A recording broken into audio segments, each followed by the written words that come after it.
Hello everyone, my name is David Edgar, I'm the host of Heart and Hand, the Rangers podcast, and I'm joining you today from Ibrox after Rangers 1-0 victory over Aberdeen in the SPFL. Not a lot left for us to play for between now and the end of the season, and that was perhaps reflected with the manager after last week's Scottish Cup semi-final defeat making quite a few changes to the side.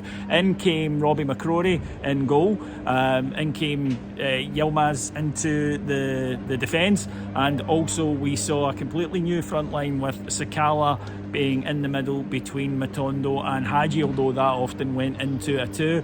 And to be honest, Aberdeen under Barry Robson, you know what they're going to get. They're very organised, they're very hard working, they shut down space and they try and hit on the break, and they managed that a couple of times in the first half. Rangers made some good chances, Sakala missed both, and this is the problem with him, that he just doesn't take enough important chances. Yes, he does score goals from time to time, there's no doubt about it. He does get numbers, as we keep hearing, but it's about reliability when it matters in matches like this, and you know, against teams where there isn't a lot of space, and I don't think he does give you that sense he's going to do that. Matondo could have had 3 assists today. He set him up with 3 great chances. Michael Beale said afterwards that he sometimes thinks that we're the most wasteful team he's seen, that he can't believe the amount of unbelievable chances that we miss.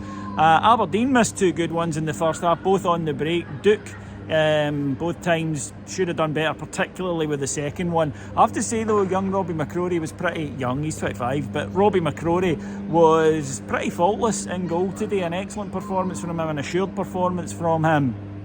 I don't think he's done himself any harm. Into the second half, Rangers, it looked as though Sakala had missed an unbelievable chance just in front of goal, but I think that Johnny Hayes might have got the final touch as it went onto the crossbar from about a yard out. But Rangers did get what would turn out to be the winner, a cross from a corner, and there was Todd Cantwell at the back post to smash home a volley. Terrific. He was Rangers' best player today, I think it's fair to say.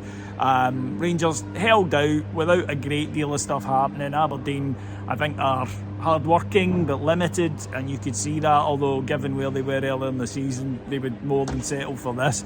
And as for Rangers, well, we know there's going to be a lot of change. The manager in the press conference afterwards, I asked him about the chances and said, is that something that can be rectified or without transfers, or do you need to bring players in? And he said Morelos will be leaving. He said, I thought you noticed a change in energy today when Alfredo came on, and not in a positive way. Which was pretty open, and he said he doesn't have options at the moment, no Roof, no Cholak, and that means that he's pretty much having to mix and match. He spoke about a high influx of players in the summer, and I think that it's quite clear that this is going to be a massive transformation really for this Rangers squad. A lot of them have run the race at Rangers, some of them maybe a while ago, and I think that you'll see in the summer, like I said last week, didn't he, that maybe as many as a dozen in and a dozen out, which tells you all you need to know. But you know, they won, and I suppose that's all you can ask for. It isn't the most important game we'll ever play, but equally we can't be going 5 defeats between now and the end of the season.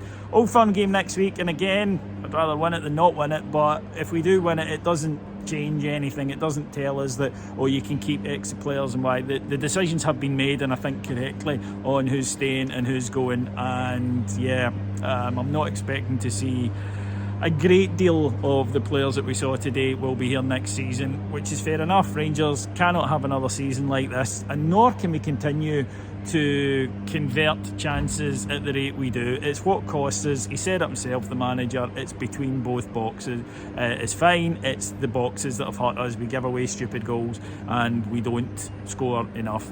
Those are the things that need to be rectified. It sounds easy when I say it like that, but I'm not so sure it will be. Even so, roll on the summer. Thank you very much for joining me today. You'll get full coverage over at Heart and Hand on Patreon. Just go to patreon.com/Heart and Hand. So until then, enjoy your coronation weekend, enjoy your bank holiday tomorrow, and I'll talk to you again next week. Thanks for listening, folks. Bye bye.